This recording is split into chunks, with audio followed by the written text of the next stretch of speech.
Sahabat setia Tuhan, kali ini saya berbicara tentang mengandalkan kekuatan dari Tuhan. Dalam Yesaya 40 ayat 10 berkata, "Lihat, itu Tuhan Allah. Ia datang dengan kekuatan dan dengan tangannya ia berkuasa. Lihat, mereka yang menjadi upah jerih payahnya ada bersama-sama dia, dan mereka yang diperolehnya berjalan di hadapannya." Sahabat setia Tuhan, dalam hidup ini, siapakah yang paling kita andalkan saat kita berada dalam kesulitan? Siapakah yang paling dapat kita percaya jika kita dalam keadaan terjepit? Sebagai orang percaya, kita dapat saja mengatakan kita percaya mengandalkan Allah. Kita percaya kepada Allah. Kita mungkin dapat mengatakannya dengan mudah dan yakin. Namun, apakah benar kita mengandalkan Allah dan mempercayainya dengan segenap hati kita? Dalam keadaan sulit dan terjepit, kita cenderung mengandalkan manusia yang secara materi jelas-jelas dapat menolong kita. Mungkin ada yang mengandalkan kekayaan, kedudukan, kepandaian, dan pengaruh manusia.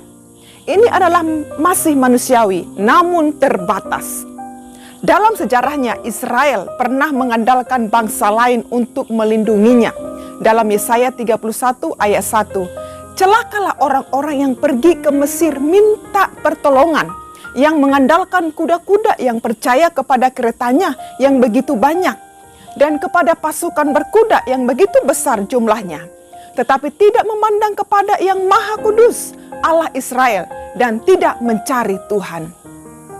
Sekalipun Israel adalah bangsa pilihan Allah yang sudah selalu mengalami pertolongan Allah, namun mereka masih mengandalkan manusia, mengandalkan kekuatan Mesir dan pasukan berkudanya.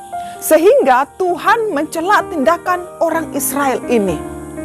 Bagaimana dengan saudara dan saya? Tuhan ingin kita mengandalkannya saja. Tuhan ingin kita bergantung sepenuhnya hanya kepada Dia. Dalam keadaan paling sulit sekalipun, lihatlah itu Tuhan Allah. Ia datang dengan kekuatannya untuk menolong dan memberi upah kepada mereka yang menjadi miliknya. Amin. Jika secara nyata manusia bisa mengeluarkan sesuatu yang di luar batas kemampuannya ketika berada dalam keadaan terdesak, bayangkanlah apabila kita berjalan bersama Tuhan yang punya kuasa dan kekuatan yang tidak terbatas itu. Pergunakan kuasa dan kekuatan Tuhan memampukan kita untuk melakukan banyak hal yang mengejutkan, yang bahkan tidak kita duga sebelumnya. Kekuatan di sini tidak harus diartikan secara harfiah, seperti mampu mengangkat beban sangat berat, melainkan secara umum. Contoh, sukses meski pendidikan kita rendah, melakukan terobosan-terobosan hebat dalam keterbatasan kemampuan kita sebagai manusia. Ada kekuatan ketika saudara menghadapi pergumulan hidup, atau sembuh dari penyakit yang sudah divonis tidak akan bisa sembuh lagi. Berbagai pertolongan Tuhan berupa mujizat yang ajaib bisa terjadi. Dan itu bisa menjadi bagian saudara dan saya apabila kita mengandalkan kekuatannya lebih dari apapun. Amin. Tuhan sedang mengingatkan Israel tentang sejarah masa lalu yang dipimpin oleh Tuhan. Tuhan yang sama tetap dapat diandalkan dan senantiasa menolong saudara dan saya. Yeremia 17 ayat 7. "Diberkatilah orang yang mengandalkan Tuhan, yang menaruh harapannya pada Tuhan." Haleluya. Kunci untuk memperoleh kekuatan dari Tuhan. Pertama, jangan pernah menjauh dari Tuhan. Kedua, jangan mengandalkan kekuatan manusia. Ketiga, hiduplah dalam kebenaran firman-Nya. Mengandalkan kekuatan Tuhan, maka saudara dan saya dapat bertahan dalam segala keadaan. Amin.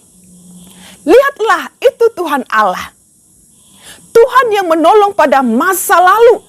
Tuhan yang sama yang tetap menolong pada masa sekarang dan yang ada di masa depan. Amin. Tuhan Yesus memberkati.